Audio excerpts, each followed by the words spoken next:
LB stadium రాజకీయ కార్యక్రమాలకు వేదిక అయిందని, ఇక ఈ స్టేడియాన్ని అంతర్జాతీయ క్రీడా మైదానంగా మార్చుతామన్నారు ముఖ్యమంత్రి రేవంత్ రెడ్డి. శాసనసభ మండలి క్రీడా సాంస్కృతిక కార్యక్రమాన్ని జ్యోతి ప్రజ్వలన చేసి సీఎం ప్రారంభించారు. ప్రపంచ స్థాయి క్రీడలు జరిగేలా 700 కోట్లతో గచ్చిబౌలి స్టేడియాన్ని మార్చబోతున్నామన్నారు. వచ్చే 3 నెలల్లో పనులు ప్రారంభించుకోబోతున్నామని చెప్పారు ముఖ్యమంత్రి. మత్తు వదలండి, మైదానాలు పట్టండి అని మేము స్లోగన్స్ ఇస్తే ప్రతిపక్షాలు విమర్శిస్తున్నాయని మండిపడ్డారు. రాష్ట్రానికి మెస్సీని తీసుకొస్తే విమర్శించిన నోళ్లు డ్రగ్ డాన్ లాంటి వ్యక్తులను తీసుకువస్తే ఆనందపడేవారా అని ప్రశ్నించారు. మునిగి తేలుతూ నిరంతరం సమస్యలను పరిష్కరించాలన్న ఆలోచనతోటి ప్రజా జీవితంలో ఉండే వాళ్లకు ఒక స్ఫూర్తి, విశ్రాంతి, ప్రజలకు ఒక ఆదర్శ నాయకుడిగా నిలబడడానికి ఇది ఒక మంచి అవకాశం.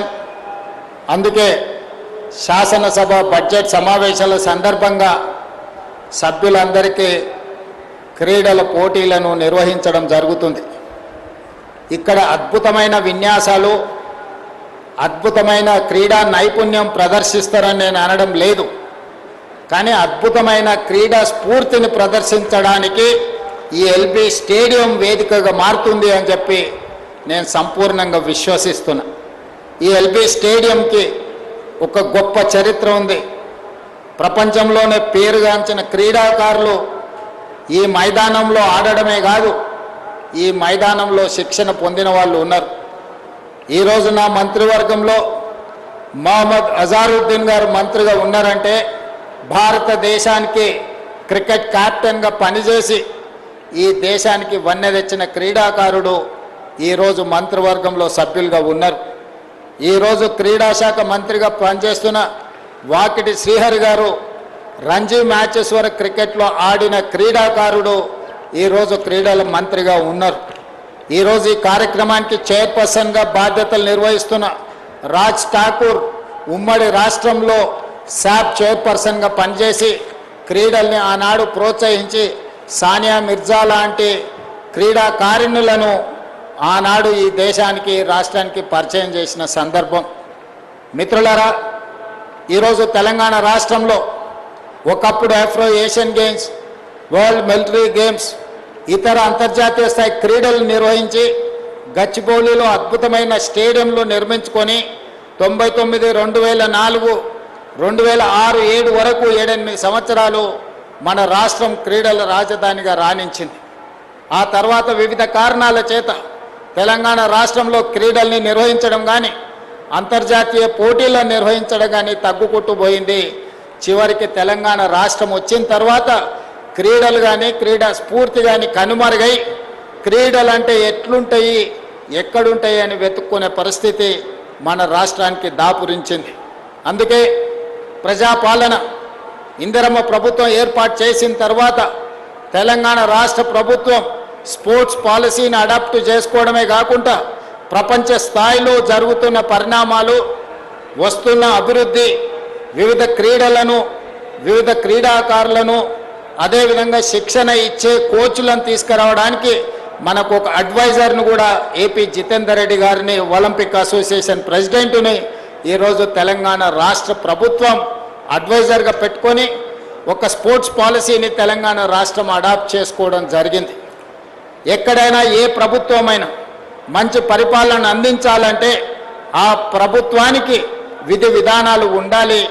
ఆ విధి విధానాలు సామాన్యులకు కూడా అందుబాటులోకి ఉండే విధంగా నిర్ణయం తీసుకోవాలి.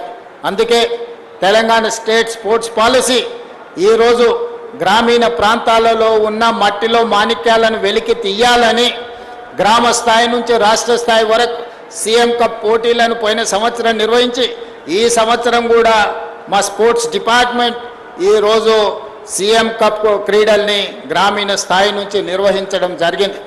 అంతర్జాతీయ స్థాయిలో సుఖేందర్ రెడ్డి గారు చెప్పినట్టు ఒలింపిక్స్లో మనకు ఎక్కడ కూడా పథకాల సంగతి దేవుడెరుగు, పోటీలోకి ఎంట్రీ లెవెల్ క్వాలిఫికేషన్ కూడా మనకు రావడం లేదు. దీనికి ప్రధానమైన కారణం పాలకులు క్రీడల మీద దృష్టి పెట్టకపోవడమే. నేను ఆ మధ్యకాలంలో సౌత్ కొరియాకు వెళ్ళిన ఆ మొత్తం దేశ జనాభా ఒక తెలంగాణ జనాభా అంతా కూడా లేదు. సౌత్ కొరియాలో సౌత్ కొరియన్ స్పోర్ట్స్ యూనివర్సిటీకి వెళ్ళిన యూనివర్సిటీ ఒక 30 ఎకరాలలో ఉండే క్యాంపస్. ఆ 30 ఎకరాలలో ఉండే క్యాంపస్కి చిన్న మన రాష్ట్రాన్నంతా లేని దేశానికి ఒలింపిక్స్లో 32 గోల్డ్ మెడల్స్ వచ్చినాయి. 32 గోల్డ్ మెడల్స్ ఆ దేశానికి వస్తే ఒక సౌత్ కొరియన్ స్పోర్ట్స్ యూనివర్సిటీకి 16 గోల్డ్ మెడల్స్ వచ్చిన ఒక యూనివర్సిటీలో మేము వెళ్ళినప్పుడు మమ్మల్ని స్వాగతించడానికి ఆ కళాశాల విద్యార్థిని వచ్చింది. ఆ విద్యార్థిని నాకు బొకే అందించిన తర్వాత పరిచయం చేస్తే, వాళ్ళ యాజమాన్యం నాకు పరిచయం చేస్తే, ఆ అమ్మాయికి ఆర్చరీలో ఒలింపిక్స్లో 2 గోల్డ్ మెడల్స్ సాధించింది. సౌత్ కొరియన్ ఒక young girl, she has received 2 gold medals in Olympics. మనం నిజంగా ఆలోచన చేయాలి. 140 కోట్ల జనాభా ఉండి ఒక్క గోల్డ్ మెడల్ను తెచ్చుకోలేకపోతే 3-4 కోట్ల జనాభా ఉండే సౌత్ కొరియా 32 గోల్డ్ మెడల్స్ తీసుకొని ఒక్క యూనివర్సిటీ 16 గోల్డ్ మెడల్స్ తెచ్చుకుందంటే ఆ దేశ పౌరులకు ఉన్న పట్టుదల మనకు లేని విషయాన్ని ఈరోజు మనందరం గుర్తు తెచ్చుకోవాలి. అందుకే క్రీడల్ని ప్రోత్సహించాలన్న ఉద్దేశంతో వరల్డ్ కప్ ఛాంపియన్ సాధించిన సిరాజుద్దీన్ని ఈరోజు గ్రూప్ 1 జాబ్ డిఎస్పీగా రాష్ట్ర ప్రభుత్వం ఇచ్చింది. వరల్డ్ ఛాంపియన్షిప్ సాధించిన నిఖత్ జరీన్ బాక్సింగ్లో ఛాంపియన్షిప్ సాధిస్తే నిజామాబాద్ ఒక poorest of the poor family నుంచి వచ్చిన అమ్మాయికి ఈరోజు గ్రూప్ 1 జాబ్ డిఎస్పీ జాబ్ ఇవ్వడమే కాకుండా 2 కోట్ల రూపాయల నగదు ఇచ్చి అన్ని రకాలుగా ప్రోత్సహించే పరిస్థితి. పారా ఒలింపిక్స్లో దీప్తి జువాన్జీ ఈరోజు గోల్డ్ మెడల్ మన సిల్వర్ మెడల్ సాధిస్తే గ్రూప్ 2 ఉద్యోగం ఇచ్చి ఈరోజు క్రీడలలో రాణించే విధంగా రాష్ట్ర ప్రభుత్వం ప్రోత్సహిస్తున్నది. అందుకే ఈ మైదానంలో ఉన్న విద్యార్థులకు నా సూచన, చదువుతో పాటు క్రీడల మీద ఆసక్తి పెంచుకోండి. క్రీడా మైదానంలో రాణించినా కూడా ప్రభుత్వం గుర్తించి గౌరవించి ప్రభుత్వ ఉద్యోగం ఇచ్చే బాధ్యత మీ ప్రభుత్వం తీసుకుంటుంది. క్రీడల మీద ఆసక్తి పెంచుకోండి, క్రీడల్లో రాణించండి. దేశ గుర్తింపు గౌరవాన్ని పెంచడమే కాదు, మీ భవిష్యత్తును కూడా మీరు బాగు చేసుకునే అవకాశం ఉంటుంది. ఇవాళ స్ఫూర్తిని పెంచడానికి మా శాసనసభ్యులను ఈరోజు వర్ధన్నపేట ఎమ్మెల్యే గారు నాగరాజు గారు నేషనల్స్ హాకీ ఆడిండు. నిన్నగాక మనము ఒలింపిక్స్ సంబంధించిన హాకీ, ఈరోజు మనము వరల్డ్ కప్కి సంబంధించిన ఈవెంట్స్ మనం ఆర్గనైజ్ చేసినాం. Tri national football competitions, world కాంపిటీషన్స్ని మనం ఇక్కడ వాటిని ఆర్గనైజ్ చేయడం జరిగింది. ఒక్కొక్కటిగా వివిధ రంగాలలో క్రీడల్ని ప్రోత్సహించుకుంటూ ముందుకు